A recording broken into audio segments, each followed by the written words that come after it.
And we're back with another episode of the Lakers Fast Break podcast. It's Gerald Glassford coming right back at you here from Lakers Fast Break, Pop Culture Cosmos, where we cover the latest news and trends in pop culture each and every week, twice a week, wherever you get your podcasts. On this week's Pop Culture Cosmos, I'm going to be dropping off, or if you watched it on YouTube, you actually got to see it already. Josh Peterson and we talked about the Nintendo Switch 2 and what we are anticipating most in the world of pop culture coming up for 2024. It was a great episode, and that's coming up for you here for audio listeners. That's coming up on the Pop Culture Cosmos channel this week, also as well. Going to go ahead and make sure we got you covered right there for you on YouTube at Pop Culture Cosmos. CJ, what's up, my friend? Of course, want to go ahead and mention to everyone out there, please like and subscribe to get the latest notifications on when we go live on the air with the latest Lakers Fast Break podcast. We are doing well, over 2,040 subscribers strong, but we need your help. Please help us out there and become a member today. You get exclusive videos, or also as well, you also get videos that come to members first. You'll get articles that come to members first, like the latest from Xbox, aka I found a new love in my life, and unfortunately, it's a Clippers girl. So we'll just go ahead and state that. But also as well, go ahead and make sure you check out us out by becoming a member today for just $2.99 a month, indeed. But also, of course, the Lakerholics crew who were here yesterday.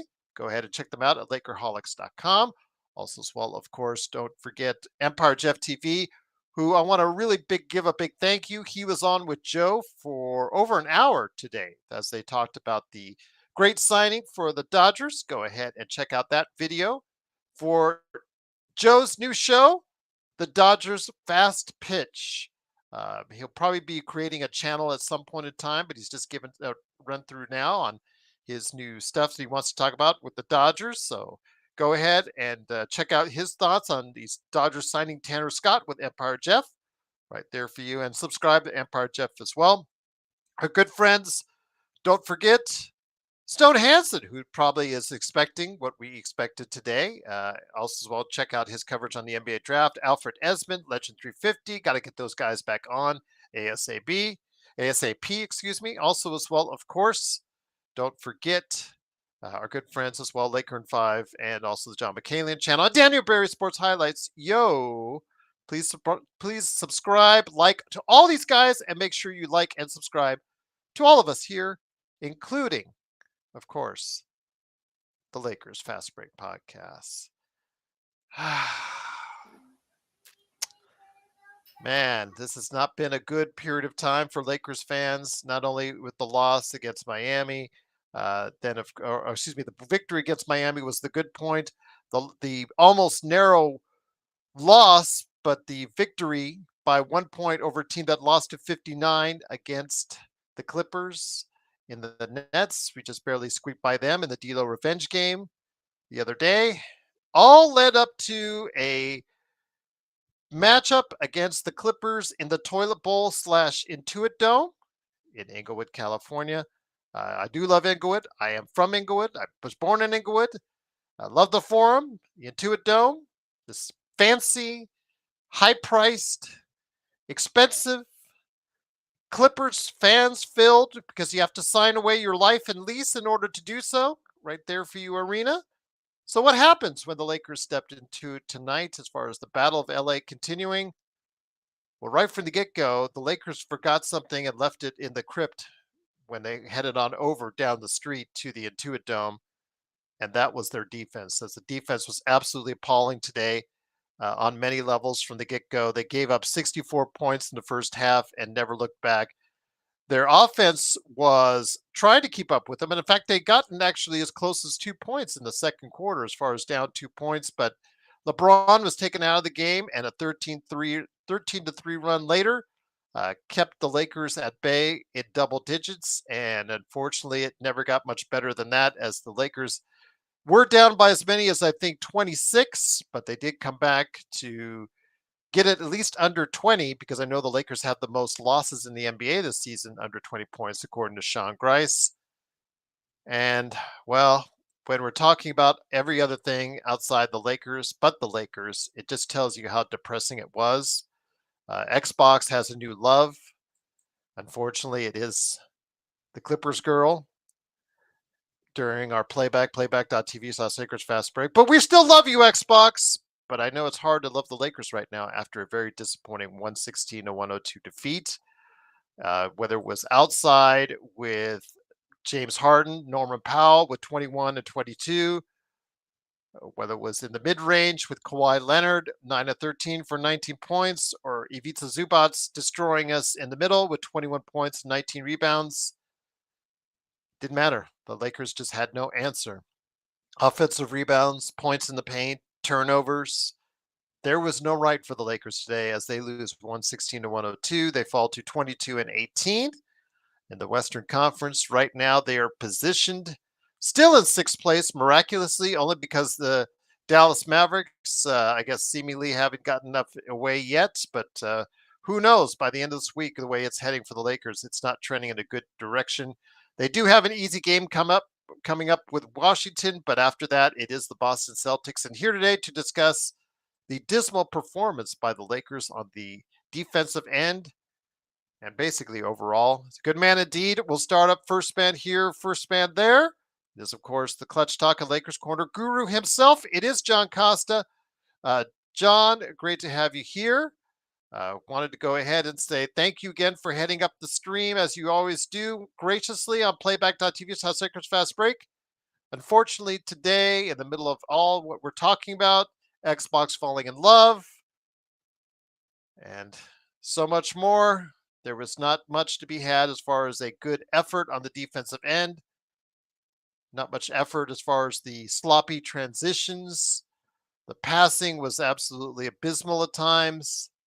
There's just nothing good to say about the Lakers, who came in today and just played like a team that just rolled over and died for most of the game, John. This was absolutely embarrassing, guys.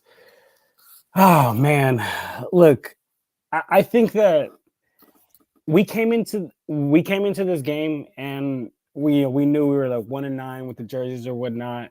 And that is hold on. I'm sorry, John. I was joking about Xbox and the Clippers girl falling in love bit, but yeah, if you saw it on playback, you would know why Xbox was. Yeah, she was. And I'll just leave it at that. Go ahead, John. Go ahead.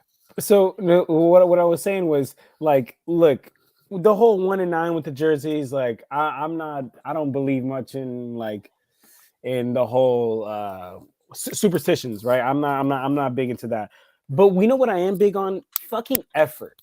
Fucking effort, guys. There is no reason that we should be getting dominated the way we got dominated, guys. I mean, second chance points tonight, right? I believe second chance points was 15-7. The Clippers had 15 second chance points to our 7. They had 54 points in the paint.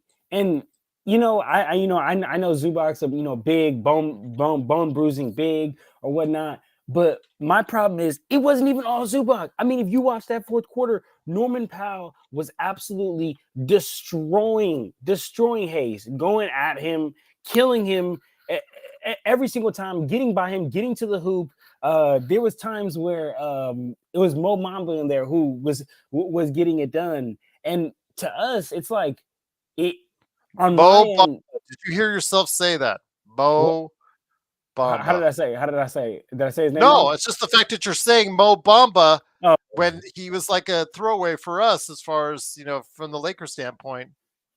How depressing is that? It's honestly depressing. And these are the games that shows it. It's like, I mean, one, Anthony Davis, come on, dog. You're supposed to be who we're relying on. You're supposed to be the guy that we say, take us to the promised land, or at least lead the way. And still, somehow, some way, I feel like Anthony Davis is still expecting LeBron to lead the way, and then hand him the torch, hand him the ball. AD, we need you to take over, man. You're the one that's in your technical prime, right? You're the one that's one of the most dominant bigs in this league.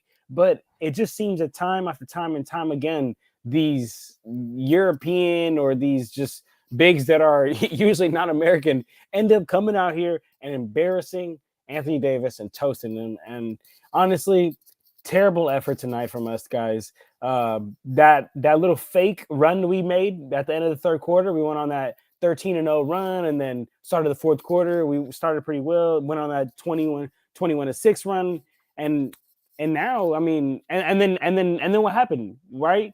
Started getting killed on the glass again. Started getting killed points in the paint. At halftime, y'all, the score, I'm just gonna give y'all a quick glimpse right here. At halftime, the score was 64-49. And I just want to give y'all a stat real quick. At halftime, the Clippers had scored 38 of their 64 points in the paint. They almost had scored more points in the paint than we had scored at half. You guys, it's a big effort issue. Second chance points killed us. Turnovers killed us. We looked like a AAU team that doesn't know how to simply guard a pick and roll. They didn't know if they wanted to switch. And then they would get caught on trying to get over, and then Zubac would get open on the roll, or if they try to switch it, Norman Powell was getting the angle and getting downhill, and Harden was getting the angle, getting downhill. Kawhi Leonard early in the game was like a damn robot, just picking his spots, getting to it, whether it's from midi, whether it's from three, whether it's getting to the cup. We just couldn't do nothing about it. But I will give my dog. I will give my dog Eshaun a shout out, because Eshaun, I don't know if he's in here tonight, but I'm gonna text him. I'm gonna let him know that he called it. He called it. I mean, he said, "Oh, the Clippers are gonna win," and I didn't say that the Clippers weren't gonna win, but he wanted me to give him a shout out for him winning. So there's your shout out, Eshaun. There you go, indeed. And by the way, Xbox, again, nothing but love for you, my friend. She was distracting, I'll just say that.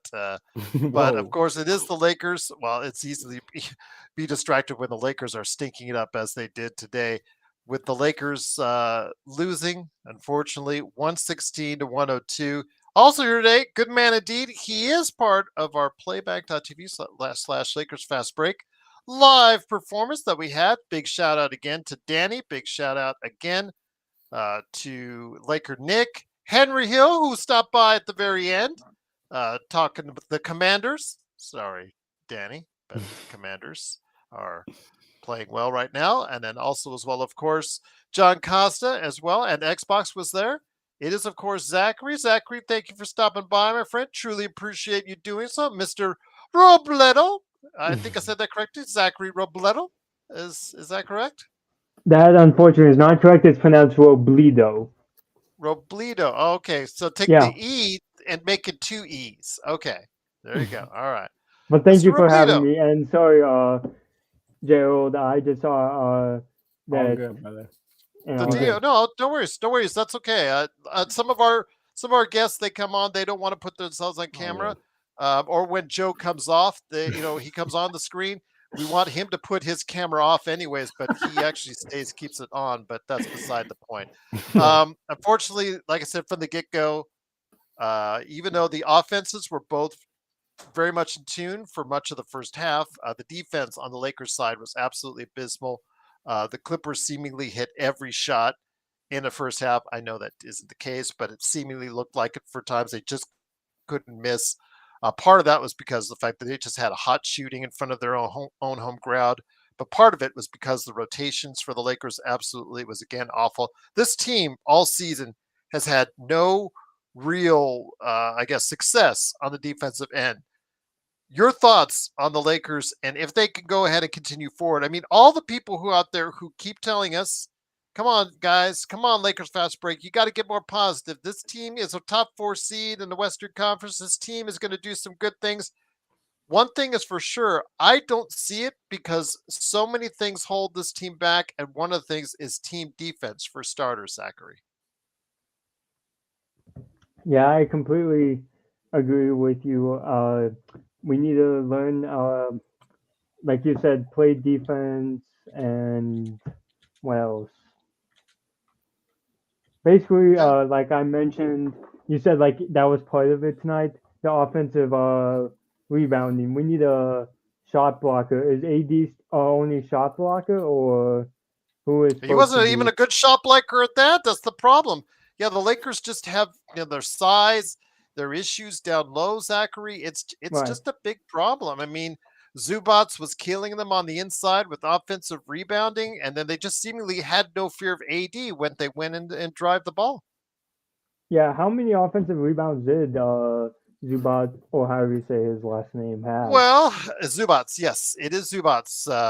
So I will say this, and believe me, I know that one by heart, Yeah, Zachary, because I've been saying it for years on the show how much I think that trade was one of the worst in Lakers history. Absolutely. Mike Muscala, who's retired, traded for Ivica Zubats, if you don't remember, guys. But 21 and 19, 8 offensive rebounds. Just want to let everybody know. So, and what did AD counter with? AD counter was 16 and 10, but only 1 offensive rebound. So, virtually all of his rebounds were on the defensive end, but he was the only source of inside help for the Lakers team, and just didn't get it done tonight. Didn't get it right. done, Zach. Yeah. So your thoughts on that? I mean, just the Lakers getting killed on the inside, then on the outside, the Clippers, they shot 37% from 3, which was just enough for them. But really, the way they were pounding it inside, they didn't need to shoot too much on the outside as well. Yeah, and turnovers is also a killer. We had 15. Man, and Gerald, to your point, you were talking about them shooting the lights out. They started the game shooting the lights out, and then they finished the game just getting to the cup all game long. So I mean, because the 3-pointers started to go away, John, from them as often does, but. A smart team, once your 3-point shot goes away as a team, you start realizing, okay, if it's not working outside, we'll just take it on inside. Absolutely. And through and through. I mean, this was a game where we got outplayed, we got out hustled. I think we got out coached. And that's another thing. Shout out Mayu. Mayu said JJ Redick is a joke coach. I wouldn't say JJ Redick is a joke coach, but one of the things he's a rookie coach. Yeah, he's a rookie coach. But one of the things that I will say is that there was a good, maybe like a 4 or 5 minute stretch where the Lakers were playing a zone defense against a team that is absolutely shooting the lights out. Yeah, I don't know how many times I've seen that in the past, right? It's like, okay, you usually switched up to a zone to a team that isn't shooting the ball well, right? And the team that is shooting the ball well, you play man so that no one gets open. But no, this team was killing us from 3, and we still had switched to that zone. And to me, it's a young coach error, in my opinion, and also as players too, you gotta be able to recognize that, man. You got to be able to recognize that. Lloyd, actually, they did want to hire Ty Lue, but they wanted to short him on the number of years. Ty wanted a full 5-year ride, and I think they offered him 3, if I remember correctly. So they did want to hire him, but they wanted to short him a number of years. So because the Lakers went cheap, they didn't get their hands on Ty Lue as their coach. So again, another miscalculation by Rob and Jeannie on that one. So instead, they give 5 years. I think they gave didn't they give JJ a full 5? I think they did. I believe they did. Yeah, can't wait for that one. And then how many years are they still paying? I think for another year. They're paying for another for Darvin Scam. Yeah, was he we a have 1 more year? I believe we still have one more year with Darvin Scam. So it's a 4-year on him. Yeah, that's just great. Absolutely. Yeah, it's working out awesome for the Lakers. Absolutely. But you see JJ Redick, the rookie coach, again, praised the Clippers and their defense for forcing the Lakers into tough situations on Sunday. He credited the Lakers for their competitive spirit and for staying together despite things looking rough at times. Yeah, let's just go ahead. It's what Joe talks about, Zach, as far as the participation trophy idea and mentality. The Lakers got their butts kicked. Let's just put it out plain and simple. They got their butts kicked from the get-go. They were staying close enough to make it interesting, but they really never found an answer on their defense. I still think it's a big part of the problem, Zach, as far as anywhere they want to go. I mean, they have to outscore teams in order to be more effective because they just have to rely so much on their offense. And that's really hard to do when you have any team that's trying hard on the defensive end. We'll see. I mean, after Yeah. the disappointing look against Brooklyn, where they barely escaped with a victory, after what we saw as far as returning from the fires, taking 7 days plus off, and ending up with a loss there. And then also as well, of course, what's upcoming on the schedule, what should be an easy victory against Washington, but another very tough game in Boston coming up this week. It's going to be a very interesting period for Lakers fans as well, Zach. Yeah, I totally agree that like it's gonna be a rough Thursday and Saturday between Boston and then Golden State right after that. And I think the rest of the month there should be easy wins. Am I correct on that, or because I know we play Washington? You play Washington, play Boston on Thursday in prime time. So yes, that's going to be Yeah, January's remaining schedule: Washington, Boston, Golden State, Charlotte, Philadelphia, and then Washington again. So I, yeah. we could. Well, the thing is though, they're going out on the road after the Boston game. They're going out on the road for all those games that you mentioned after the Boston game. So that's a concern because Joe and I talked about coming into this month how the schedule, for the most part, was going to favor them with a lot of very winnable games. But the Lakers have not, either by circumstance with the fires or just by not taking advantage of what they needed to do, just have not taken the full advantage of it, which has been disappointing. They're still somehow miraculously in sixth place in the Western Conference, but yeah, heading out on the road after the Boston game, it doesn't look good, Zachary. Right, but those teams that they're playing, like you said, like yes, on the road with in hostile environments, never easy for football, baseball, whatever sport. But all those teams have losing records. So in my opinion, True. they should beat them. Keyword should. Like I hope you so. mentioned earlier with the Detroit games, we should have won both of those games. The Pistons are terrible, and we lost both games to them, and should not have lost those, in my opinion. Real quick, Joe. No, I was not. I wasn't stretching. I was fixing my ring light here, making it, turning it towards me so that I'm not super. Oh, you know, he's just going to notice. I'm not super anyways. But real quick, to Rodell's point, Rodell, I appreciate your comment, but no, it's not unfair at all to call Darvin Ham Darvin scam, because if you watched, right, and again, like basketball is a lot more than just looking at it from a bird's eye view. You got to look at it from a game by game perspective. I would hope that you saw his, in terrible rotations, but not even just that, because a lot of coaches have bad rotations, but just the lack of simple timeout calling ability, just the know-how of knowing when to call a timeout, when a run is happening, the hands in the pocket, the players didn't even understand their roles on this team. Literally, players were coming out and saying the demeaning of Lakers fans. So and the constant, I'm blaming other people or I'm blaming other things. Laker fans die too much over win and losses. So no, Rodell, it's not unfair at all to call him Darvin scam. I saw what I saw, and he was an absolute scam for the money that we gave him. Hence, we're still paying the man, and he's not on the team. So. Even if you have a favorable opinion of Darvin Ham, John, and even if you have a favorable opinion of Darvin Ham, Zachary, and anybody out there, it doesn't matter, because if you guys remember when media day, the Lakers players, AD, whether it was LeBron, these players, especially AD. Remember, AD even said it as they were exiting playoffs, how dissatisfied he was. And how LeBron said, just the environment that they were in, how much they were dissatisfied with Darvin Ham as a coach. So even if you have the best opinion of Darvin Ham as a Lakers coach, it really doesn't matter, because the fact is the Lakers themselves did not want to continue playing for Darvin Ham.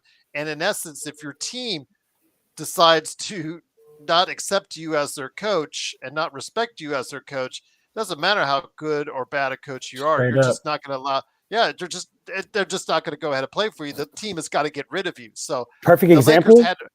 Yeah. So I'm sorry, Joe. Go ahead. Finish your No, point. that's just basically, as they mentioned, and in media day, people forget about what was said at media day. They did not want to continue playing for Darvin Ham. They basically all but said it. If you read the comments, they talked about the environment that was there, that they just didn't enjoy playing for Darvin Ham. And if that's the case, the team had to make a move either which way. Even if you're the biggest Darvin Ham supporter, it doesn't matter. If the team doesn't want to play for you, it's either the team goes or the coach goes, and you know what is the easier of the two. Go Yeah, ahead, John. exactly. And you know what a prime example of that, and just an absolute perfect prime example is look at the Cavs. JB Bickerstaff is a good coach, guys. JB Bickerstaff is a really good coach, but his voice got worn out in the locker room.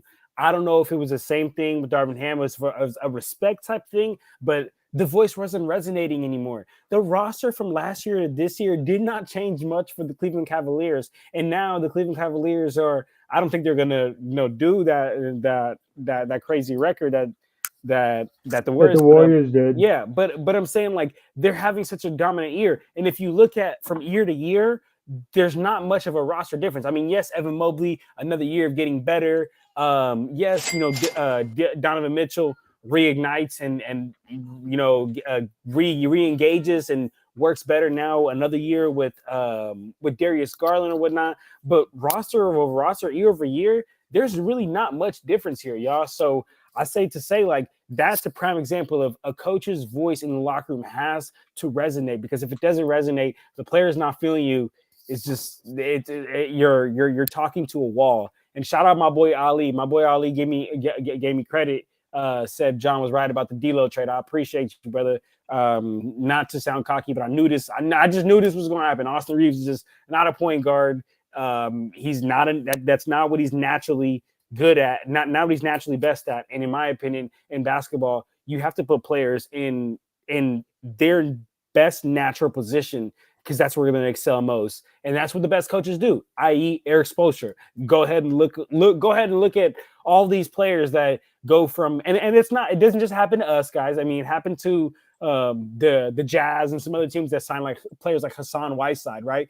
Players that go to the Miami Heat, if you buy into the system, if you work hard, buy into the Heat culture, Eric Spoelstra being the best coach in the NBA will put you in positions to win so that you look great as a player. And then you go other places, Kendrick Nunn, Gabe Vincent, Hassan Whiteside, it ends up falling to crumbles because it's not the same coach. It's not the same culture. So I say that to say that, man, we need to put Austin Reeves in his best position. And his best position is at that two guard, not looking to play make, not looking to facilitate, not having to worry about that. He can do that, but that's not what he does best. Prime example is point guard Devin Booker. Point guard Devin Booker was a fun experience, but the Suns are a million times better having Tyus Jones there and allowing D-Book to be able to just worry about scoring, not playmaking for others. And we gave up D'Lo, who was our only true playmaker besides LeBron, for Dorian Finney-Smith. And I don't know if you saw the defense tonight, but man. But I mean, hey, we're here now, right? DFS was off a couple games for the birth of his child, so maybe ease up on a little tiny bit on that one. But you're right; there were times where he just didn't get it done. He did get it done, when he stole the ball from Harden at one time. But yeah, just there were other times where Kawhi and Harden really dusted him off as well. So I don't know how much more. Yeah, Shake Milton. Well, Shake Milton's just, again, you saw him sparingly, 7-8 minutes the other night. Today it's just nothing right now. So he's not giving you anything. Again, when it comes right down to it, I'll get into the D'Angelo trade here in a second, John. But I want to touch on something Nick T said in the super chat. Truly appreciate you doing so. We have a boxed out all year long. Amen on that one. Against mediocre teams, we were able to squeeze out some wins, but with good teams, we get blown out almost every time. Well said, Nick T. Again, but the problem is as well, Eastern Conference teams, if you look, though, in the standings, we've got some games against a lot of Eastern Conference teams that have sub 500 records. But if you look at our standings, you see the conference, Lakers are 16-11 against the Western Conference. They are 6-7 against the East. So they've not been able to take advantage of those opportunities when presented to them with weaker Eastern Conference teams. So maybe that will change when they go out on the road after the Boston game, but we'll see. But Zachary, your thoughts? I've never heard your thoughts yet on the D'Lo trade. I have my own. John has his own. But let me hear your thoughts, Zach, on how do you think DFS, now that he's been given a game now, we're getting back into a rhythm. I ultimately think that he's going to probably have to be inserted to the starting lineup because he is a little bit more effectively defensively than Rui, because Rui has been abysmal. If you saw him tonight, Rui was getting toasted so much tonight. I felt like I was at a breakfast restaurant that serves breakfast because there was so much toast being sent his way. Your thoughts, my friend, on Rui Hashimura maybe stepping in as a reserve now, DFS getting in the starting lineup. Again, trying to salvage something out of this trade, a trade for a player that, again, was very divisive in D'Angelo Russell. Zach. Right. Come on, That's a amazing point. Like I did not know breakfast from Rui Hachimura, or however you say that. Last names is not my thing, so correct me if I'm wrong. But anyway, I think it's gonna suck if D'Lo keeps doing like what like he did, and like I think we won this trade like with Shake Milton and Dorian Finney-Smith, because I remember Dorian Finney-Smith. I don't remember when I watched him, but I think I remember him being a great defender and all that. But if D'Lo does what he did against us a couple nights ago, I think it's going to be like a trade that we look back on saying, why did we do this if Shake Milton or Dorian Finney-Smith don't show up in the either offensive end or defensive end? Joe. Yes, we want you to come, Joe. Come through. Yes, stop on by, Joe, because I know the chat wants to hear what you have to say, even more so than normal. It is, of course, the Lakers losing tonight, 116-102. I'll just say this again, John, about the D'Angelo Russell trade. Go ahead. D'Angelo Russell 3 seasons ago, or was it 2 seasons, whenever the Lakers made the trade.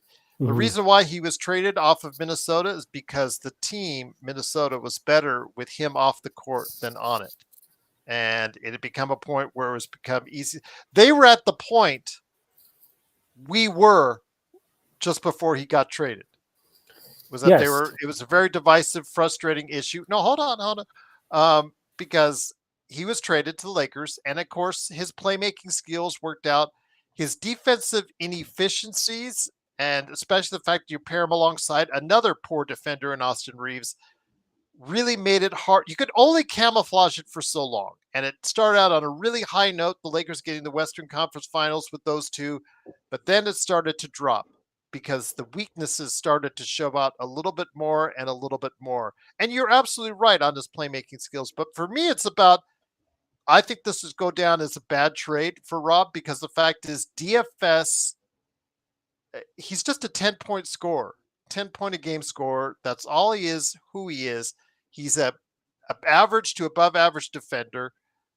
He's really not going to be able to do what you guys want him to do and what this Lakers team needs him to do. He is just a complimentary player that you really should have spent so much in trying to get him.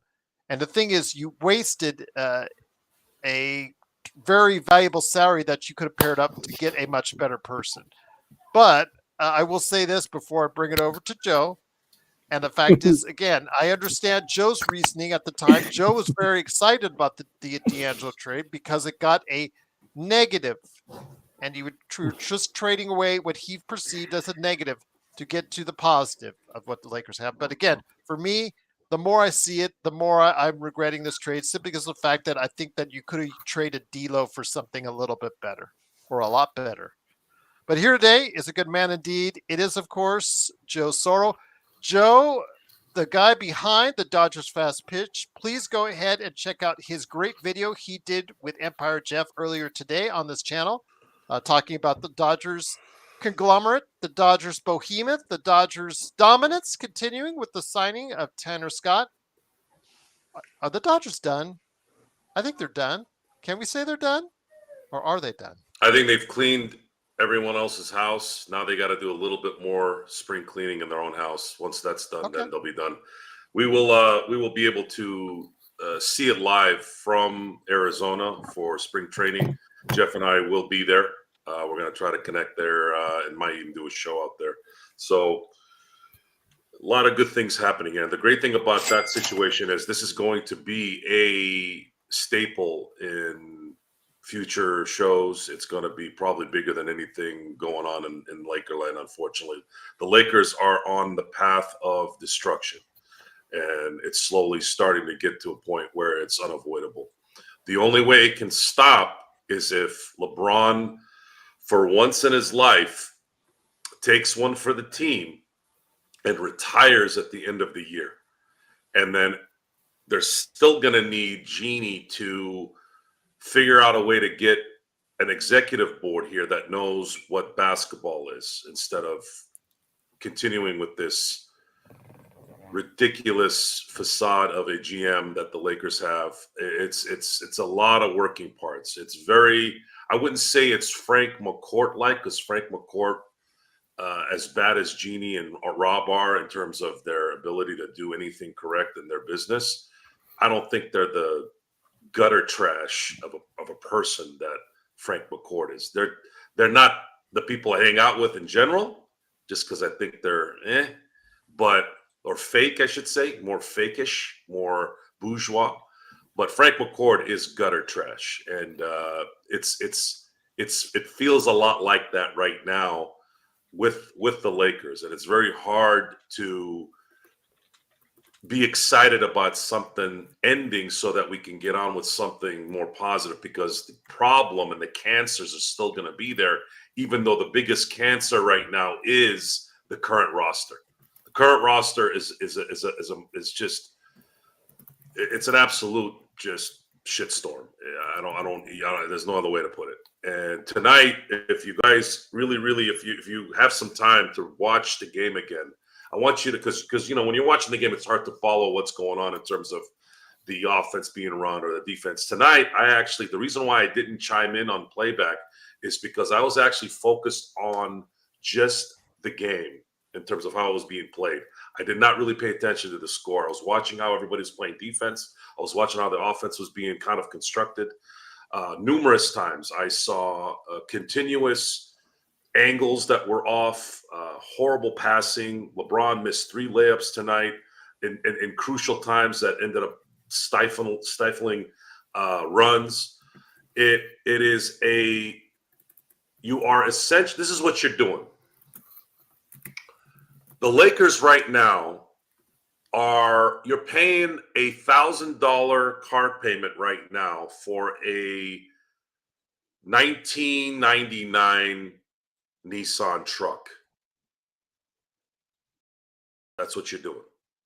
You're paying all this money for a 90s truck. There are some out there that are still working, but nonetheless, it's still a 1990 vehicle.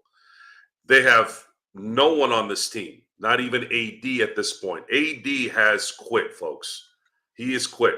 He has quit for good reasons and bad reasons. Number one, the bad reason is the fact that he's getting paid what he's getting paid, and he's not being a professional, even though it sucks. The good part about it is no matter what he does, he can't win. If he veers off his guy, the guy that was guarding initially is going to get the basket. If he doesn't move, the guy that he's supposed to go off to is going to hit a layup or make a basket. There's no winning for AD. He is out there by himself trying to play both ways, whereas everyone else is not capable of playing both ways. It's just not it. And I saw numerous times where LeBron would not shade back to the open three-point man when everything collapsed to the basket, and all of a sudden it's either going to the layup, or going and getting the layup, or the guy hitting the three. LeBron is an absolute disaster at the money he's getting and all that comes with it. LeBron needs to retire. If you don't believe me, go look at those 3 missed layups. Folks, God bless my dad's soul. My dad used to say, my dad was an athlete growing up, and I watched him play. He was a soccer player. He said, Joe, at some point in your age, you're going to be running, and all of a sudden you're just going to trip, and you're not going to know what happened. He's going on a break, getting ready to hit a goal, and he falls. He goes, what the hell just happened? Did somebody hit me? Did somebody throw a ball and I just tripped?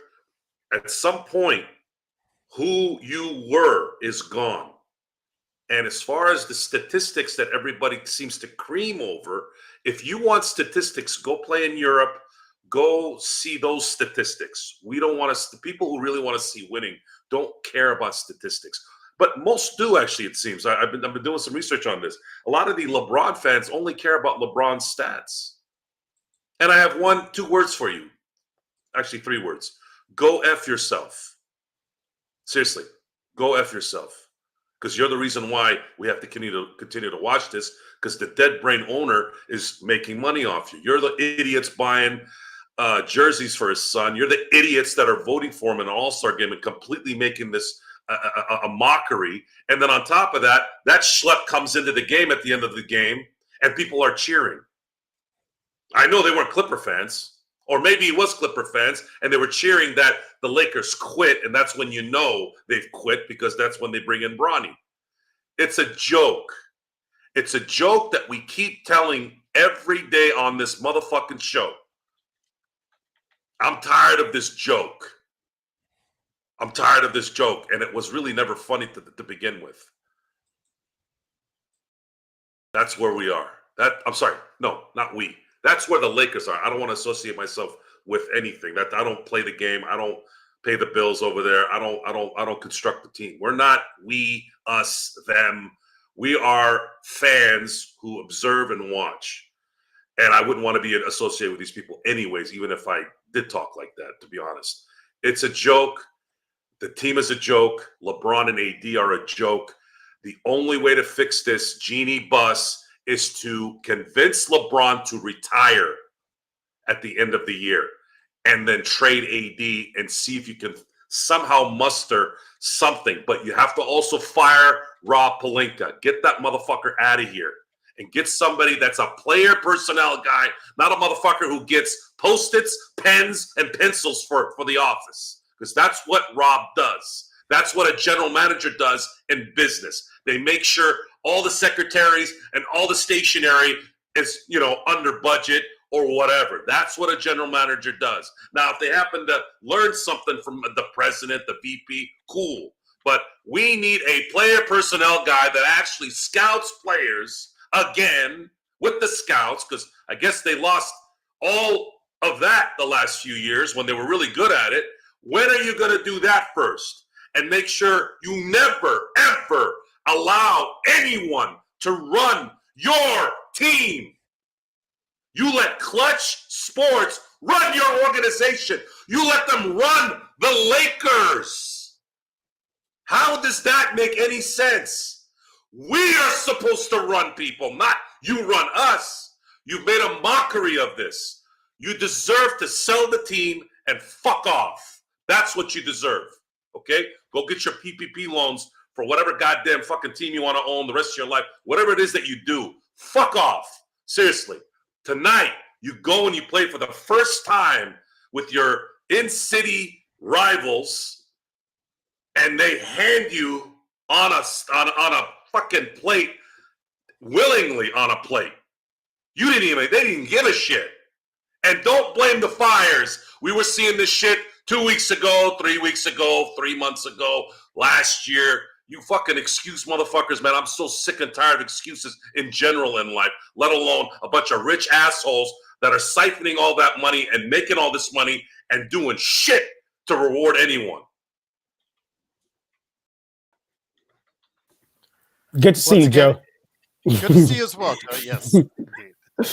Don't forget as well, Dodgers fast pitch. And then, of course, the best news of the day for Alan, who dropped in the super chat, Joe, was hearing about the Dodgers fast pitch. Yes. Yes, the best news of the day for him. So, once again, it is the Lakers fast break. It is, of course, Joe Soro, Zach, and also as well, of course, John Kostick. Let's talk at Lakers Corner. Zach, let's get you back in here, Mr. Robledo. Your thoughts on the Lakers, how you think things get to be better on this. I know that people are now talking, as they usually do, about trade this, trade that, trade this, trade that. Trade Vincent good luck trying to trade a 4-point a game player that still has another 10 million plus on his contract for another season. Good luck trading Vando. He is 25, not 28, as Rodell corrected me on that one. But guess what? He has another 3 years at 11 million plus on his contract. So that's another bad contract that the Lakers would love to trade. But again, all these trades are out there. Is there a trade that you have heard that you think is actually feasible for the Lakers that would actually make them better? Not much trades wise, but all I have to say basically about tonight's game is I was looking every once in a while because I was curious, because I'm always curious about this kind of stuff. What's the word? Their largest lead, and our largest lead tonight was 2, and that was like basically like the first basket of the game, 11:24 in the first quarter. That was the only time we led all game. So basically, At least we led. Yay. yeah, but still, a terrible game. It was like we weren't even trying. Like you mentioned, Joe. Like, don't blame like the Fires. This happened like a few games ago before the Fires, and like look at the Pistons. Like the Fires weren't going on versus the Pistons, and we played like terrible against one of the worst teams ever since like I don't know how long the Pistons have been this bad, but a while. So basically unexcusable, and just gotta like turn it around in the next game against Washington, start a winning streak, and go from there. Joe, before I get into John, was Magic the same GM? Was he a GM when they drafted Zubats? I think he was. Because it's right there, a period where Zubac was drafted Kupchak in left. 2017. 17? Yeah. Yeah, but it was Kupchak still the GM at that time? Because he left during that summer period, I think, at that point in time. I don't know if he was there for the draft or not. I'd have to look. Yeah, I can't remember that for some weird reason. Even somebody else. Yeah, sometimes I get stuck even with D'Angelo when he got drafted. So it's crazy how that guy was drafted 15. Like my brain didn't register. Like, really? It's been that long? Wow. I'll look at it. I'll look at it. I'm not sure exactly when Kupchak left or if it was Magic that drafted Zubats. But, John, I'll bring it back to you, my friend. The reason why it was mentioned in the chat about, how when he was drafted, and also the fact that he was traded. And me over the years that you come to know, that's one of the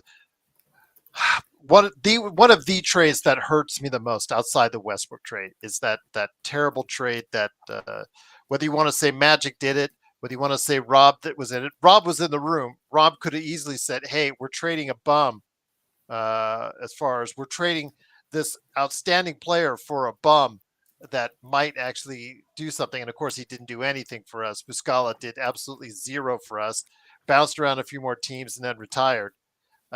Instead, Zubats has grown to be a player that's, I don't want to say he's an all-star, but he's certainly playing close to that level, got the big contract, and he's one of those situations where you love to see you reward a player for his loyalty and his hard work.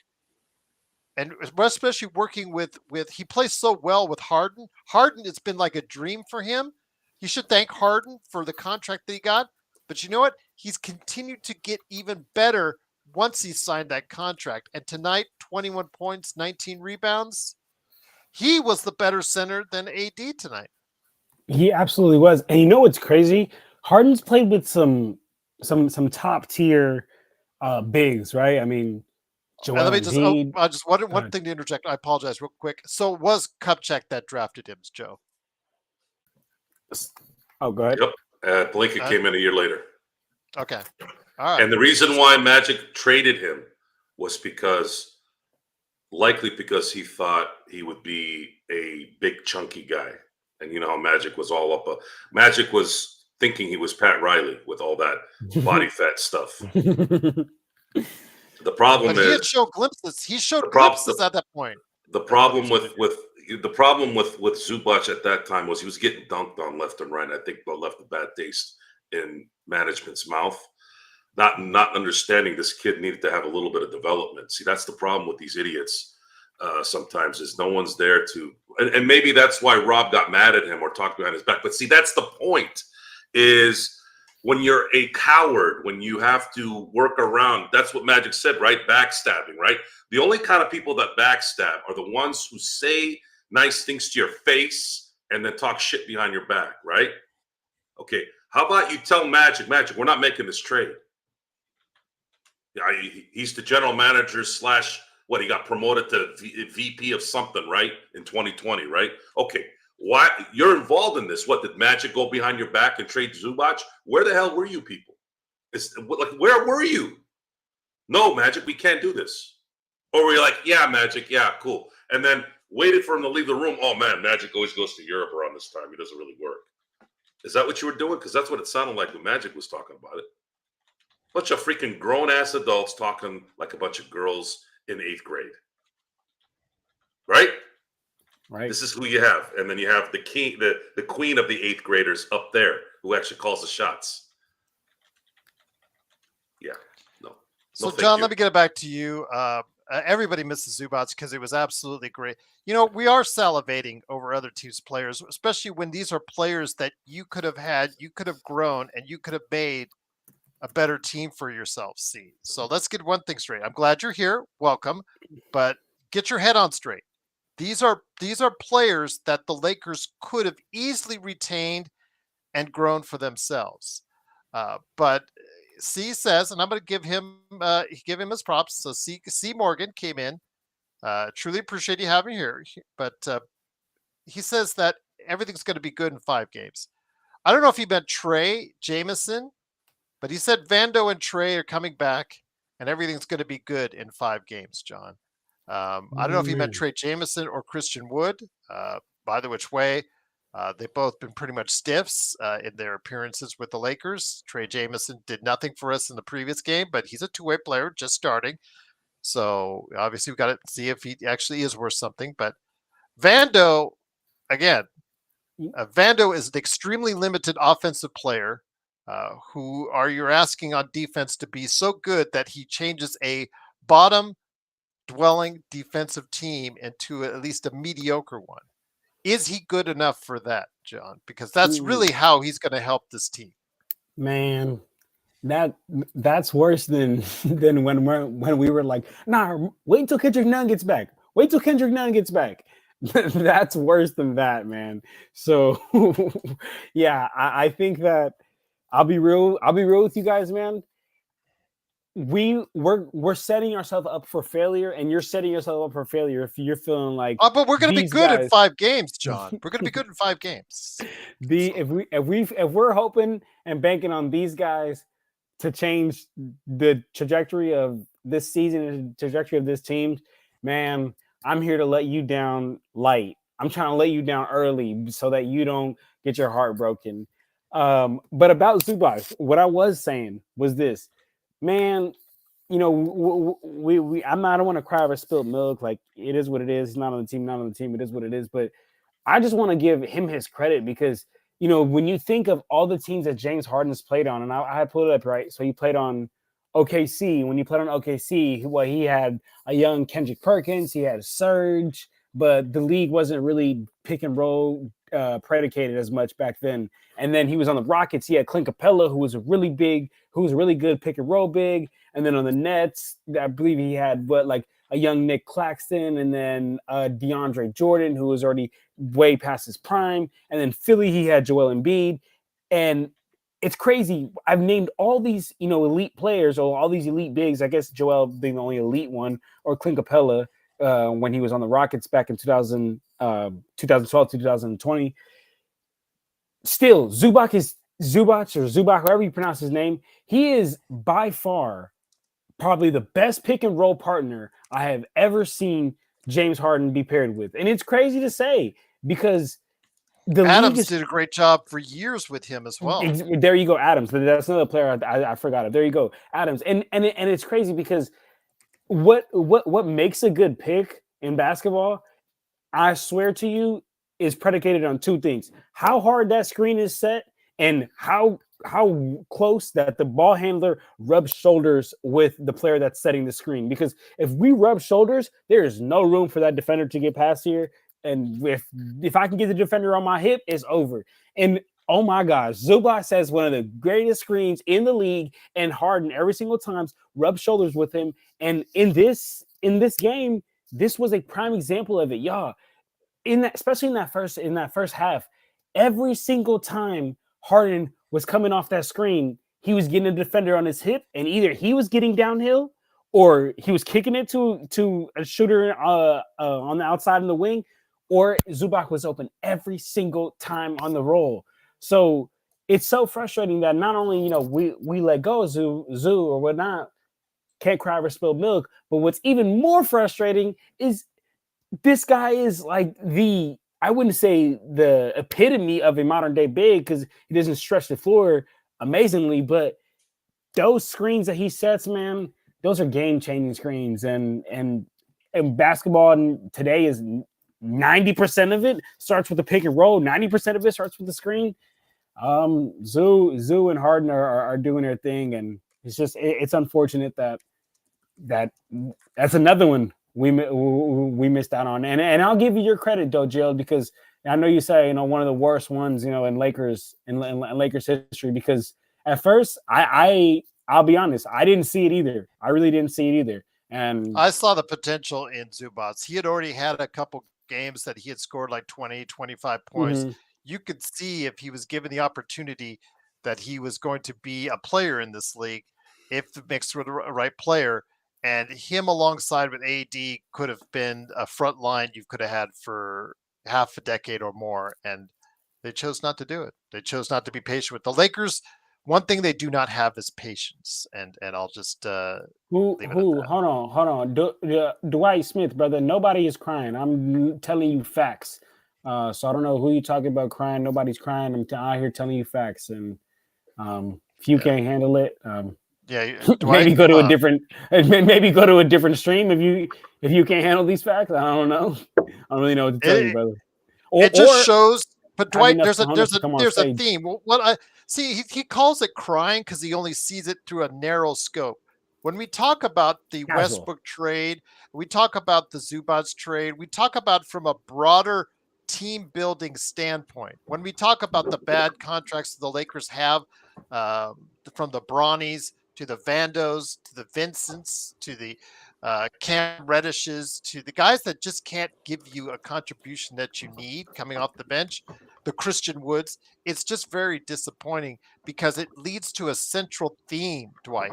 It leads to a central theme that there's just bad management at the top, and that's probably the part that you're not seeing. But it's okay. That's why we're here to educate. That's why we're here to educate you. Yeah, exactly. Stay on the stream. Keep watching the stream. So there you go. But we're keeping it real. You're not really keeping it real, brother. You just sound like any other Laker hater. Oh, stop crying, dude. No, we're keeping it real, and we're telling you, right? And that's why Lakers Fast Break, Lakers Corner, all your Lakers content that you get right here, you won't get nowhere else, because we'll tell you the real deal when we suck and when we're great.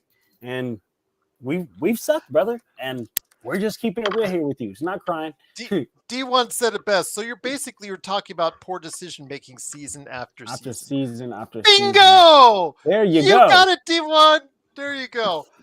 Zachary, I want to ask you. We will, this. Dwight. We will. Just stay tuned. Speaking of one of these bad decisions that the Lakers made in regards to Jared Vanderbilt, earlier in the chat said, once they come back in 5 games, we'll be good. What are your thoughts on Jared Vanderbilt? I want to hear what you, because Christian Woods, who knows when he's coming back? There's been no update on him.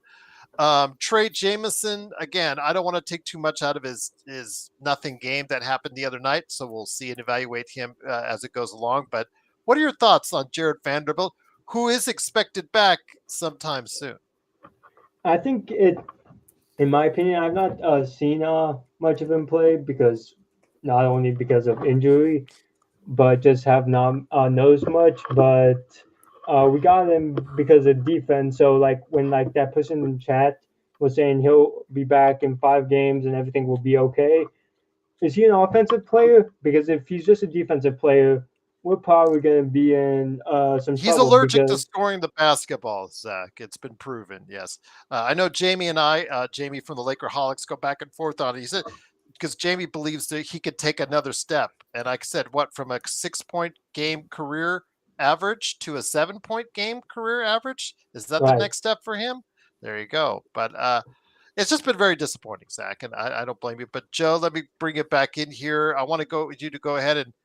Uh, it just shows when you don't have a lot of resources to go to, you don't have a lot of, I guess, just places where you can try as a coach. I know you've been very, I don't just say, you've been very forgiving about JJ's style as far as his coaching, but now the fingers are starting to point in his direction. This is not entirely his fault in regards of what happened, but yeah, tonight you got to start pointing the fingers somewhere, some direction. Bad management, the poor team chemistry, coaching, whatever you want. But C says as soon as we get Wood, Trey Jameson, and Vando in 5 games, everything's going to be all right.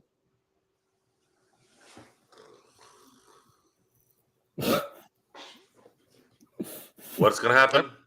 Oh, in 5 games, everything's going to be all right when Vando In 5 and Trey. games, when Jared Vanderbilt comes back. The guy who was scared to shoot a layup. Christian Wood. Man. What we waiting on? Be patient. What we waiting on? Be patient. Let's see here. The Lakers have won. They've only won 50 games once since 2012.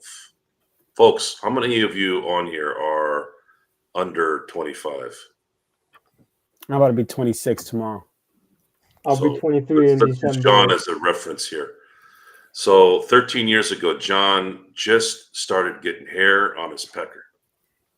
What is pecker? Here or down He there? always goes the lowest common denominator. The last time the Lakers were elite, Yeah, that's when it was elite. So you want me to be patient?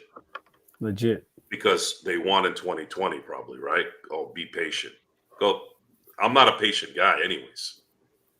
That's asking me to be patient. You can ask my wife. You can ask my friends. I don't have patience. Okay.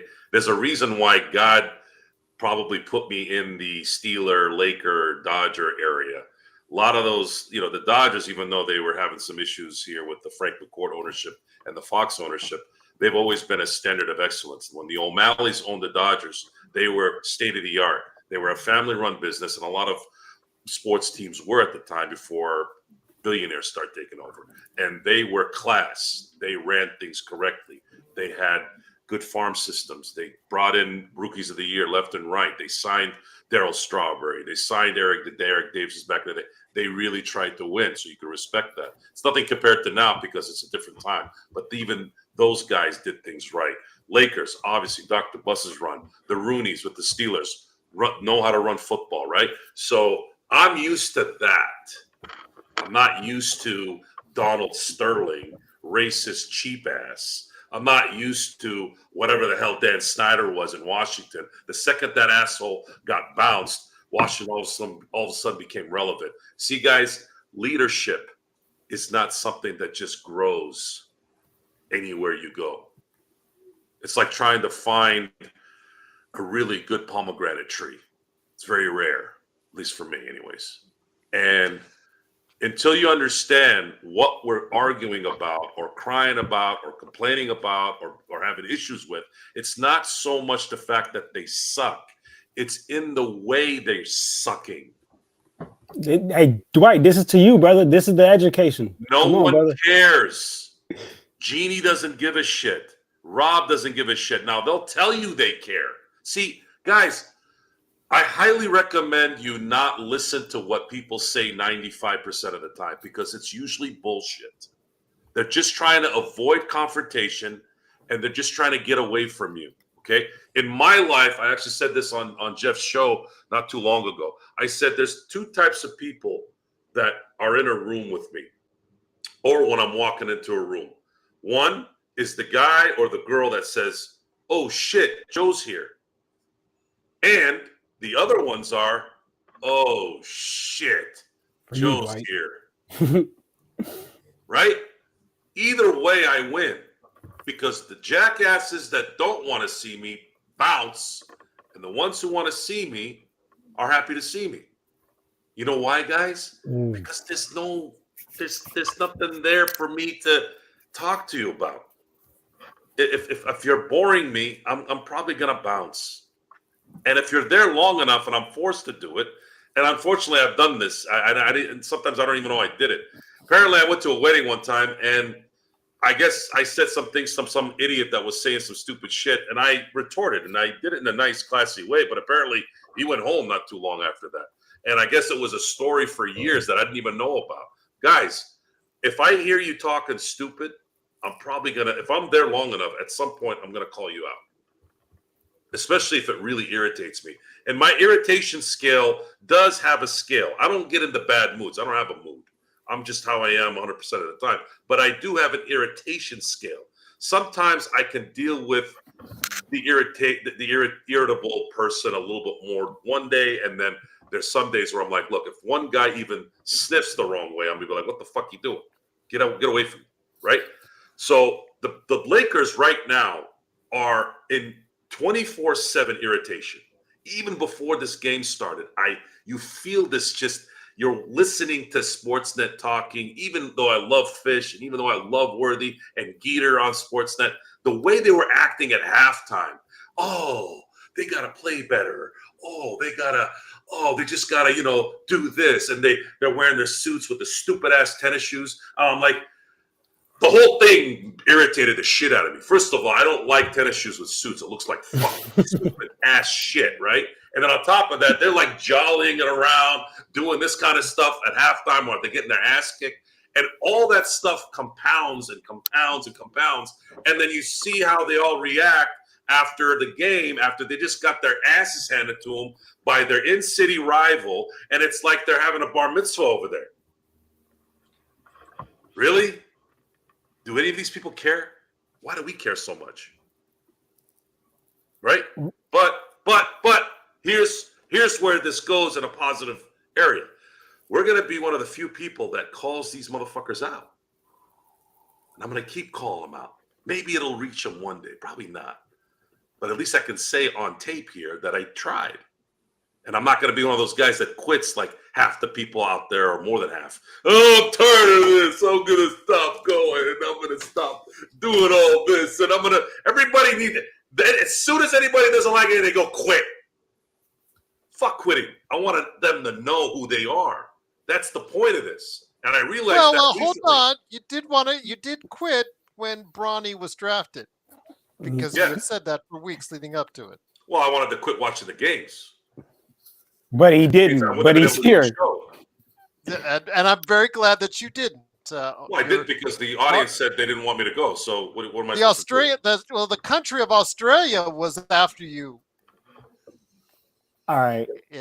Let me hop in here real quick because I gotta talk to Dwight. I hate people not saying I hate Dwight, but I hate people who just because they're old, they think they know everything about the game of basketball. Brother, age defines nothing when it comes to knowing about the game of basketball. And go ahead and ask anybody here in this panel, anybody here in the chat. And when Joe was making the point of referencing about age, he was not talking about me not knowing hoops. He was talking about you and me saying something of like when you say stop crying, I and nobody was crying. We were telling you facts about what is happening. What is the dilemma here at hand?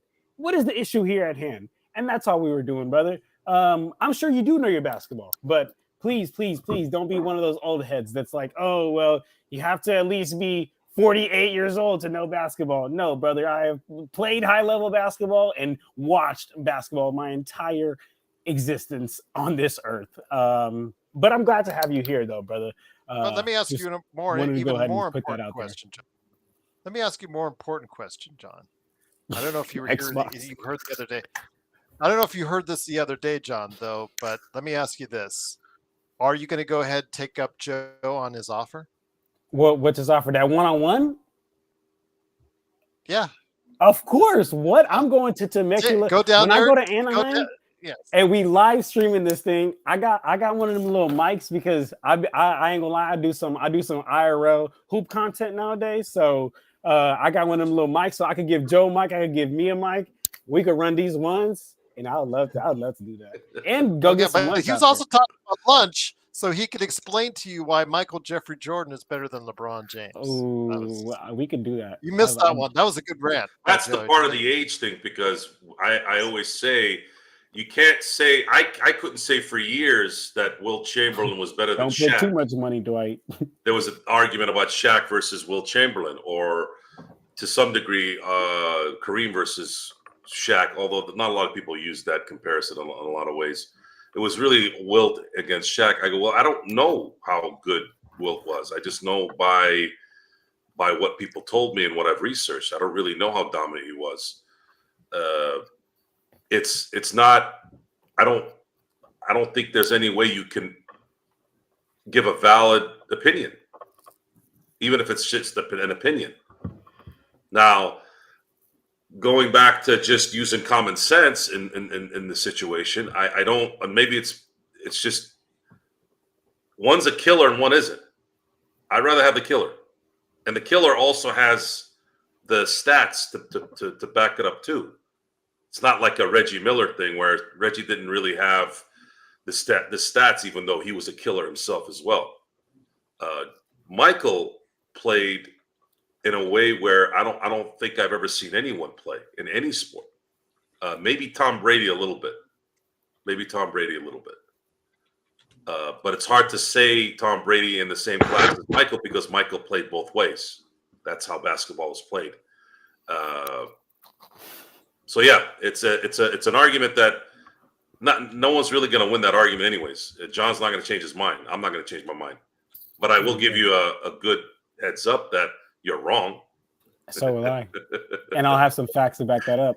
But you don't have. There is no facts that I don't know. The number one scorer. Okay, the number one scorer of all time. I'm talking about basketball, though. I'm talking about the best basketball.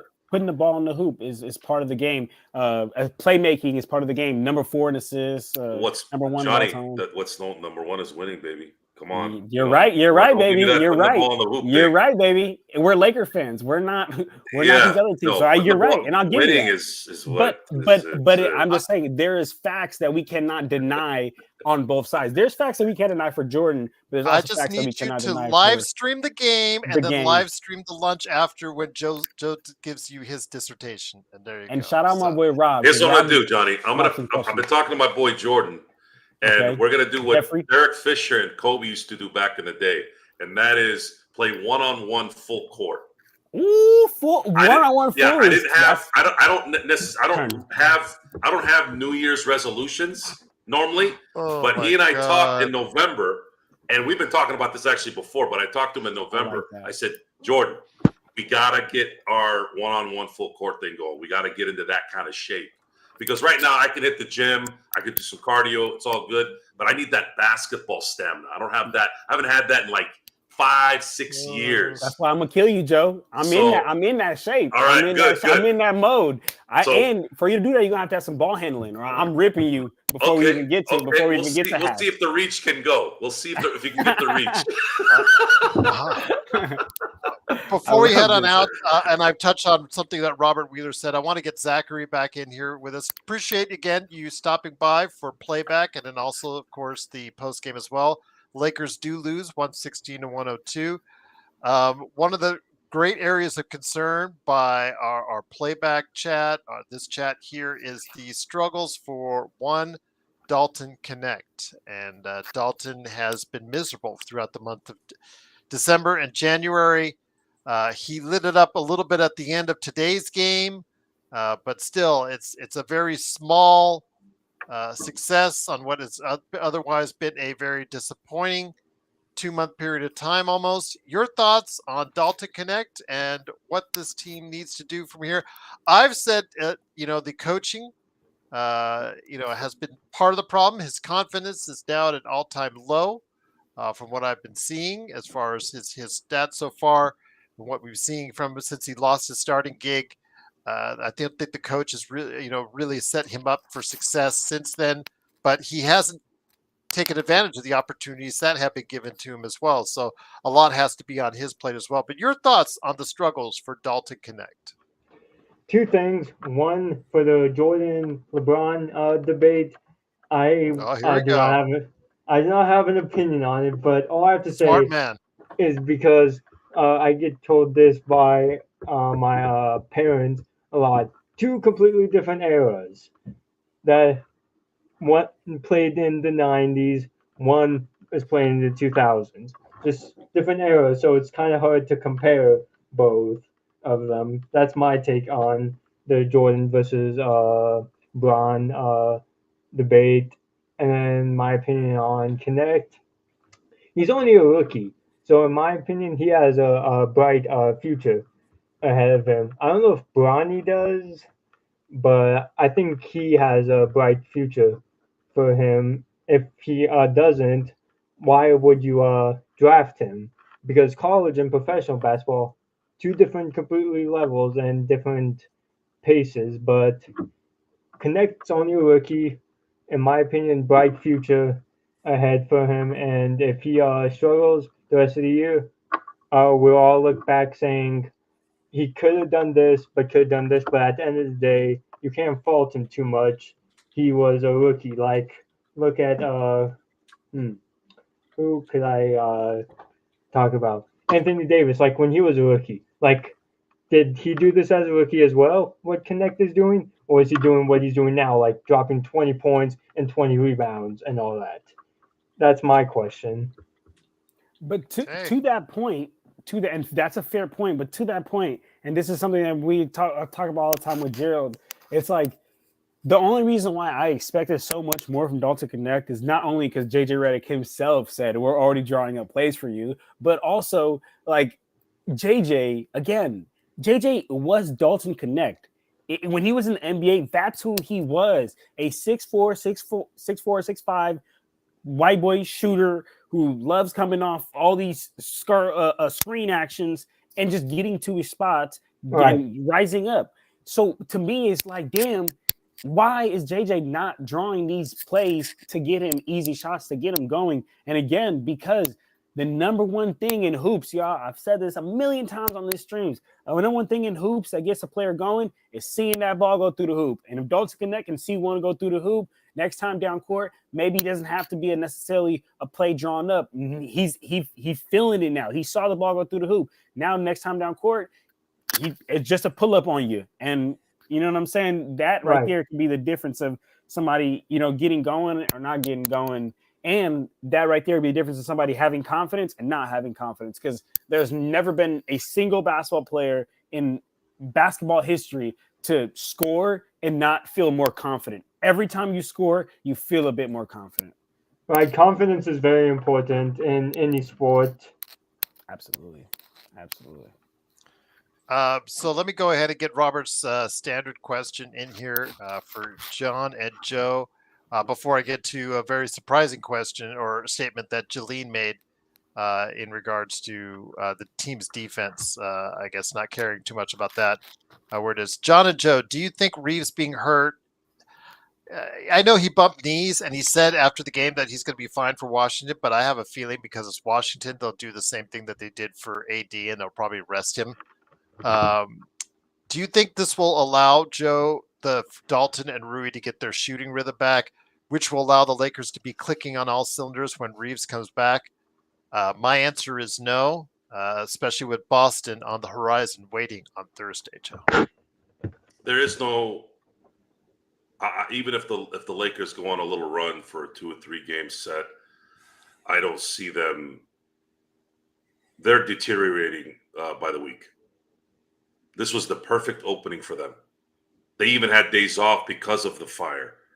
They had several days off to really get focused and take advantage of that rest, and they still came up daisies. They got worse, actually. And they can blame anyone they want. I'm not going to roll with the excuses anymore. Sorry, I'm not going to do it. It's the same story, different subject, different reason, different area, different planet. It doesn't matter. As long as you keep trying to mold this pile of shit into a rabbit, into a horse, into whatever, at the end of the day, it's still shit. It's just not going to change, folks. LeBron James needs to retire in 4 months. This is not going anywhere. LeBron is finished. LeBron is stat padding right now. That's all he's doing. He's not benefiting this team. He's making $50 million playing as a LeBron in 2016. He's not that guy anymore. He's not even 2020 LeBron. 2020 LeBron might have been able to help. AD in 2020 might have been able to help too. But those guys are gone, folks. You got to get at this earlier than you're supposed to. You got to get at it earlier. Always get out it a little early so you don't get yourself in too big of a hole. Then all of a sudden you're dead for a decade. And that they already did that. They didn't prepare enough for the end of Kobe's reign. They tried to mash it up together with Steve Nash, and they brought in Dwight Howard, which of course everyone was happy about, but Dwight never wanted to be there. So even in that, they were so desperate to win and do what they needed to do that you got to get guys that want to be here, and you got to get the right guys too. It's over. The reign is over. The AD LeBron era is over. My job right now would be to convince LeBron to retire. He's not going to retire. He wants that tour next year, and he's going to get it. He's going to make another $50 million. We have to suffer through this as Laker fans for another year and a half. And that's the tragedy of all this. And nothing's going to fix it, folks. I'm sorry, but nothing's going to fix it. Once again, it is the Lakers Fast Break. It is Zachary Robledo and Joe Soro along with me, Joe Glassford. Thanks so much again for joining us. John and Costas doing his wrap-up on Clutch Talk and Lakers Corner. And then also Empire Jeff is also live, so you want to head over after we're done here. Please go ahead and head on over to his channel where he's talking. Well, actually, he's trying to answer the question, is this the best off-season a Major League Baseball team has ever had? So go and hear his thoughts there after we're done here. But Zach, I'm going to get it to you for some closing thoughts here in a sec. But Joe, I want to go ahead and touch on something Jolene and thank you for stopping by, Jolene. Welcome. Truly appreciate it having here.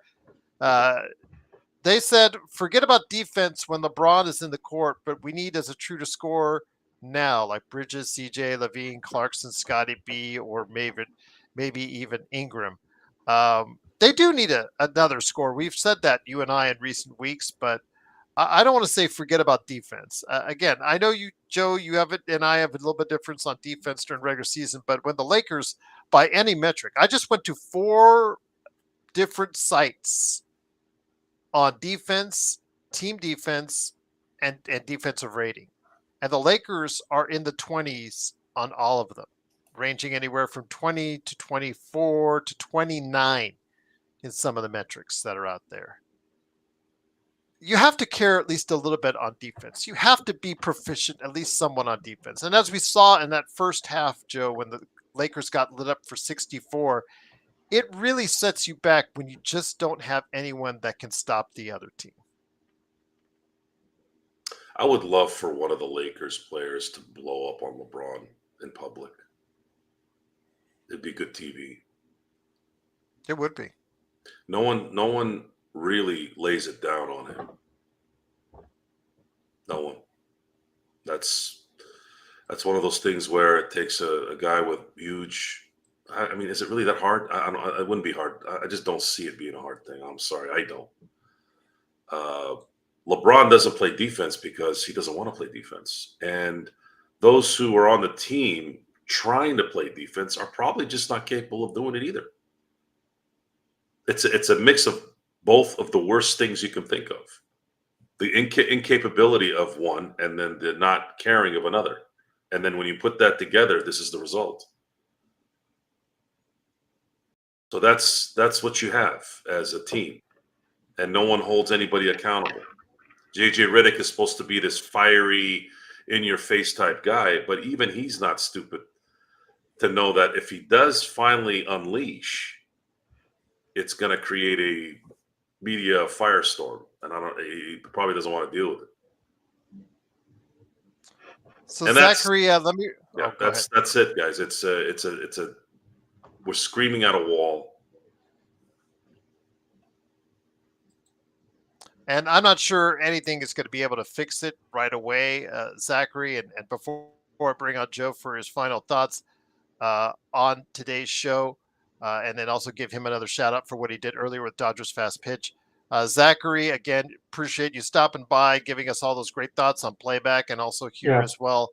But I don't think you're going to get a real evaluation of whether or not the Lakers will be improving or gain some confidence on Tuesday because it is the Washington Wizards who come in being the worst team in basketball. So I don't know how much confidence you can really build. I know Robert said, will a good game by Rui and or Dalton be the key to the Lakers getting some confidence when Reeves comes back or Reeves either plays on Tuesday or not. But I just don't think that a game against Washington is a good evaluator. It's how they play against Thursday against the Celtics before they head out on a road trip, which you already stated at the beginning has a lot of winnable games on it. But then again, Right. Joe and I, coming into the month of January, said there were a lot of winnable games on it as well. And the Lakers have not been able to make a move up in the standings, which is very concerning to all of us Right. Lakers fans. And I also wanted to ask two quick things. One Sure. being, how would I say it? If LeBron retires, like, let's say in 2 years, let's say, like, that's probably not going to happen because of who he is and all that. But who's going to, like, lead the team? Like, if Anthony Davis is gone, who's it going to be? Is it going to be Reeves? Is, who's going to, like, step up when, like, Braun retires and let's say AD leaves? Who's going to, like, take charge of this team? Well, that's why you need a good person, a talent evaluator, or someone out there who's a really responsible GM to come in place of Rob, because Rob has shown that he just is not able to go ahead and build this team to the level that you need to. So there, Bob Myers' name has been mentioned, of Right. course, also the Minnesota GM who will be a free agent at the end of the season, who built the Minnesota team that went to the Western Conference Finals, as well. He built the Denver team Hmm. that ultimately got a world championship as well. Tim Conley, he will be a free agent because I don't think he's re-up because I think he has an expiring contract as well. So he could be someone out there if Genie was smart that to take a look at it. So seeing a future beyond LeBron and AD again, that space salary wise Right. will be how this team and how they will develop. The draft picks that you get if you trade AD, if you're Hmm. a good enough GM, the things you get back in that trade will be how this team rebuilds and how it builds out to be a stronger team than what they can and what they are. I mean, some people, as I've talked to over the course of the past couple months, are satisfied with where the Lakers are at. They're satisfied the Lakers are just a competitive team, an average team, a team that has no chance of winning a title, but is still going to be around a 500 or above 500 team. They would rather like that than a rebuilding team that might have some promise. But I look at it like this. I saw a team earlier this decade at OKC be a playoff team in the bubble. And look, 5 seasons later, Zachary, they're on the verge of possibly going to a Western Conference Finals or Finals run. Plus, they have a treasure trove of draft picks going forward. So you tell me, Zachary, there's a future out there. It just, you need the right people in the right places to go ahead and help this team build a good roster to get there. Yeah, I agree. But and also my second thing was when you mentioned earlier the Zubats trade and like if we just waited a couple years to get Anthony Davis. My question is, would we still have got Anthony Davis that year that we traded for him if we kept Zubats or and like pair them up together, or do you think we would not have pursued that trade that we did? Jody, any thoughts on that? It's looking like that trade was bad in the sense of the draft picks that you gave up, because now that's less draft picks you can probably compile to do the next deal. Right. They should not have given 3. They should have given one. That's Yeah, I just wasn't sure if we would have still traded for AD or not, like worried about him if we kept Zubats or not. Well, the keeping of Zubats was an interesting sequence of events. It was. I'm curious. I'm curious to know if that was the backbreaker between Rob and Magic. There's no word that's ever came out that might have been the backbreaker in terms of Magic quitting and not liking to be around Rob. Right. And I remember at the time when Magic retired, I was kind of probably the first time I was really negative towards Magic because I love Magic Johnson. Right. I said, "What are you doing, dude? You're talking about training Ben Simmons in the offseason. You can't do that. You're a general manager. You're a VP of an NBA team." Right. And Magic left because he's like, "I love my life. I like doing what I do, and I can't be held down," which made sense. But what they ended up doing was really destroying their front line with that trade. They traded him for nothing, for no reason. Right. And then years later, not too long years later, but years later, they ended up creating the worst trade that I've ever seen the Lakers make, which is the Russell Westbrook trade. So you're saying that was the worst trade, like we should have kept Westbrook, or you're glad that we got rid of him? Well, getting rid of him was great, but the damage was already done. It didn't really matter in the end. Right. Getting him derailed the championship team. You got rid of a two-way player, really good two-way role player in KCP.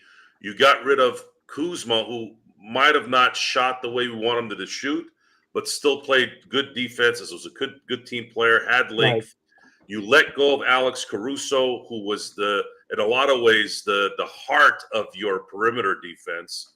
Imagine that. Think about that. And then, of course, Rondo got old. You didn't have a choice in that. So the Lakers at some point had 4 guys that could guard the perimeter and AD. Now, one of those guys would come off the bench. You had LeBron in there. LeBron was still playing defense in 2020, 2021. But after that, it started to dwindle, and you didn't recoup that. You didn't advance the talent there with the guys that you did trade, and you ended up getting essentially the geriatric AARP type guys one year with Westbrook, and then once Westbrook went, the damage is already done because the salaries couldn't do anything with the salaries. What did you do? Oh, you got Jared Vanderbilt, who plays for about 4 minutes every year, and then you had who else? You had D'Angelo, who had a couple of good half years, but sucked the rest of the time, and then when he went into the playoffs, he sucked even worse, which is the one place we really needed him to play well, the one place we needed that third star or third guy to contribute, and maybe they would have been able to get past or at least compete in the Denver series. You didn't get that. Just one bad transaction after another, and it just got worse. And then they had a chance to get out of this last year, and they doubled down on how bad they were by drafting a no-talent ass clown in the second round, and then they re-signed a 25% LeBron James and paid him like 100% LeBron James. So it just keeps getting worse and worse, and it's not going to get better until this whole thing is done. And even then, I don't know if it'll get fixed because you still have the cancers in the owner box and you have the cancer in the executive box. I know D1, you said Curry is a killer, but LeBron unfortunately isn't. Right now, I think both are they're showing signs of age that they just cannot carry teams on their back anymore. You need good talent evaluators around them. So if you still want to take advantage of their skills, whatever skills that they have left, which is still in most cases, really good, but you obviously see the signs with both Curry and with LeBron that they're not the players they once were. That's why you have to build a better talent roster around them if you want to maximize what they have left. And unfortunately, the GMs with Dunleavy and here with Rob in LA, they haven't done it. So that's why Golden State is looking up at the playoff teams, and the Lakers are heading on their way down after a loss tonight against the Clippers. So we'll see what's going on. But Zachary, I truly appreciate you joining us, man. A new fresh face for us, and also we've had some new fresh faces in the chat.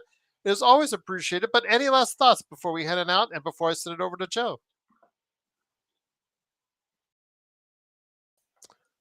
Oh, you're on mute, Zachary. Even though it says you're on, yeah, your mic is on. It's not on. So I think you were so excited by what Joe had to say, you unplugged your mic. There you go. It's happened to me before as well. So still can't hear you, my friend. No worries. No worries. That's okay. If you can't finish up with us and that doesn't come back on, you can always hit up back with us, playback.tv/LakersFastBreak.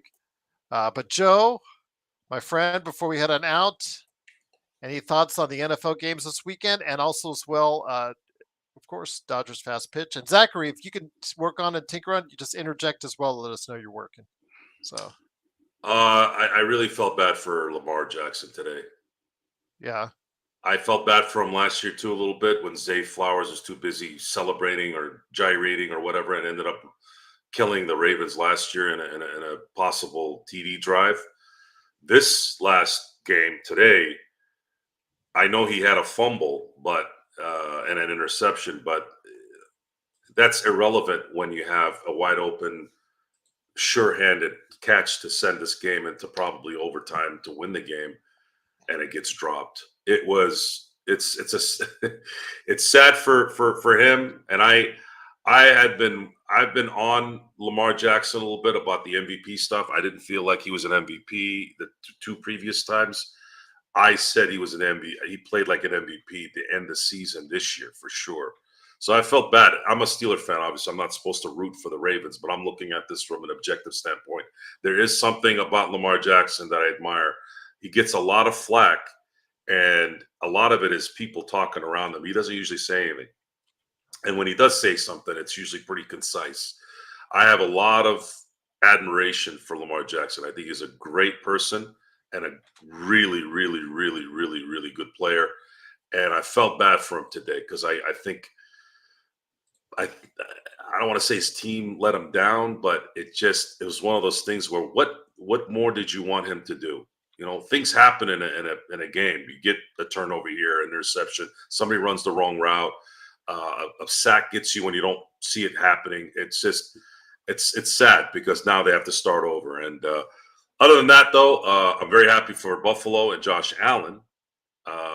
I think it's going to be a really good AFC Championship game, and I think the NFC Championship game is going to be great because now you got Washington and Philadelphia playing for the third time, and a little bit of me kind of wants the repeat of Super Bowl 26. I don't know why, just because I was one of my more vivid Super Bowl memories.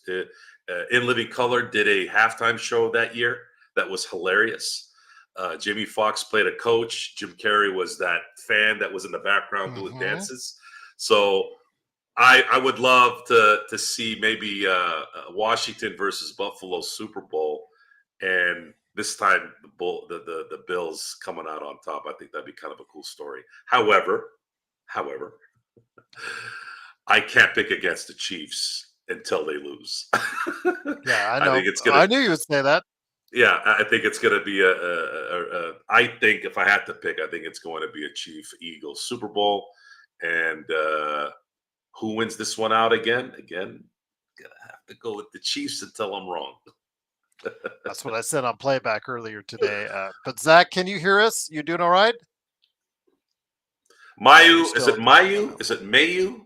Mayu. Yes. Joe Burrow's not going anywhere. Mike Brown is not one of my favorite owners, but I mean he could still screw it up. But Cincinnati is going to be good for a very long time. I wouldn't worry too much about it. Rams played their hearts out.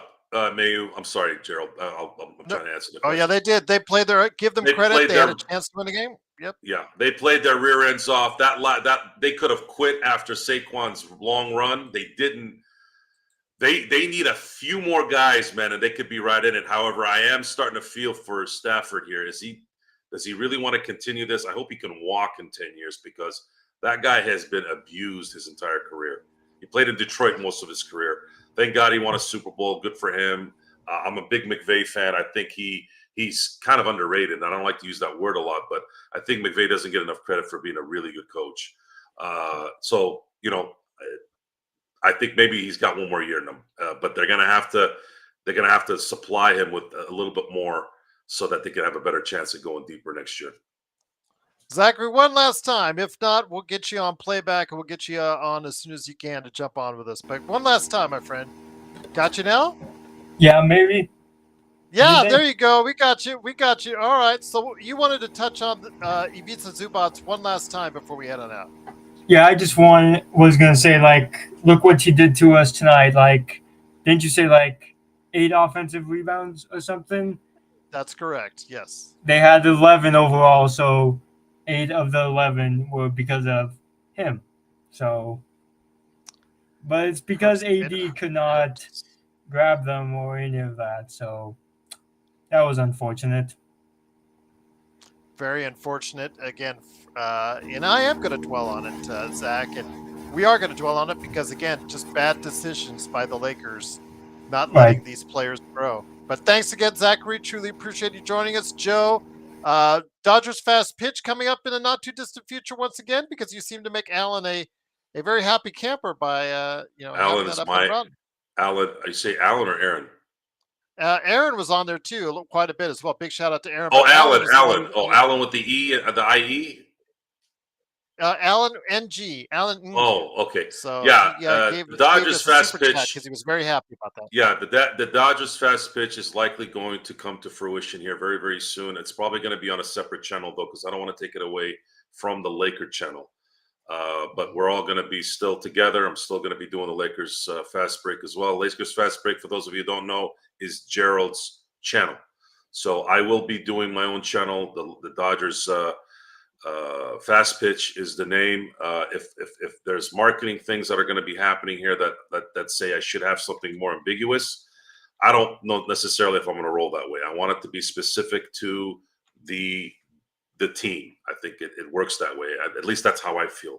I don't want to promote me. I don't really care about promoting me. I want to promote the team. So yes, it's very likely that we're going to be doing something separate. So thank you for showing up this morning. That was a really fun show with Jeff, and we'll go ahead and make sure that you keep you guys updated on when it's official. Don't listen to him. He wants to promote him. I don't need to try to promote myself. It just happens. That's for sure. That is for sure. Once again, it is the Dodgers fast pitch. It was on earlier today. Truly appreciate you joining us. For Zachary Robledo and Joe Soro, it's Gerald Glassford. Thanks again for watching, listening. The Lakers do lose 116-102. They are once again sixth place, still amazingly in the Western Conference. They fall a game and a half behind the Clippers. They are 22-18, but they do have the hapless Washington Wizards on the way. So we said it would be an easy victory against Brooklyn. Looked how that worked out. But hopefully they will go ahead and pick up the easy victory on Tuesday. But we're coming back on Monday to give you more great conversation on the Los Angeles Lakers and more, always right here at the Lakers Fast Break Podcast. Have a good evening, everyone, and be safe.